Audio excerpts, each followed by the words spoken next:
कई बार सत्संग में कह चुके हैं, ये भूल मत करना कि पाप करके हम गंगा नहा लेंगे जाके। गंगा नहाओगे उसका अलग फल होगा, पाप की उसका अलग होगा। हम हिंसा करके कुछ पैसा साधुओं को दे देते हैं तो डबल पाप लगेगा। हिंसा का पाप, साधु की बुद्धि भ्रष्ट करने का पाप, स्वयं तो धर्म रहित और उसको भी धर्म रहित करने का तुम्हें पाप लगेगा। पुण्य का तो कहीं सवाल ही नहीं। पाप से किसी का पुण्य बनता है क्या? ये भूल छोड़ दो। जहां ऐसा उपदेश होता हो कि ब्लैक को व्हाइट कर दिया जाता है तो अलग कोई संस्थान होंगे। हमारे धर्मशास्त्र कभी ऐसा नहीं कहते कि पाप का फल पुण्य होता।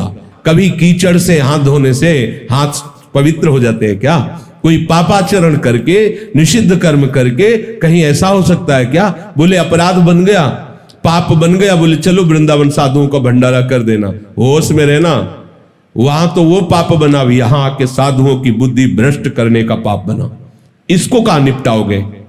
ये जो संत महात्माओं के लिए तुम पाप करके जो अपनी पाप की निवृत्ति के लिए, पाप बोझा धोने के लिए संतों को तुम देने आए, उसका पाप कौन भोगेगा?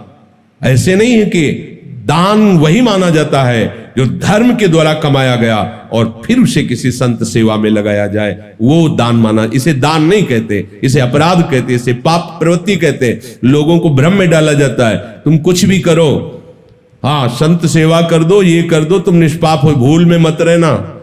ऐसे है, इधर जो शुभ करोगे वो उसका हिसाब, अशुभ करोगे उसका हिसाब। और कोई ये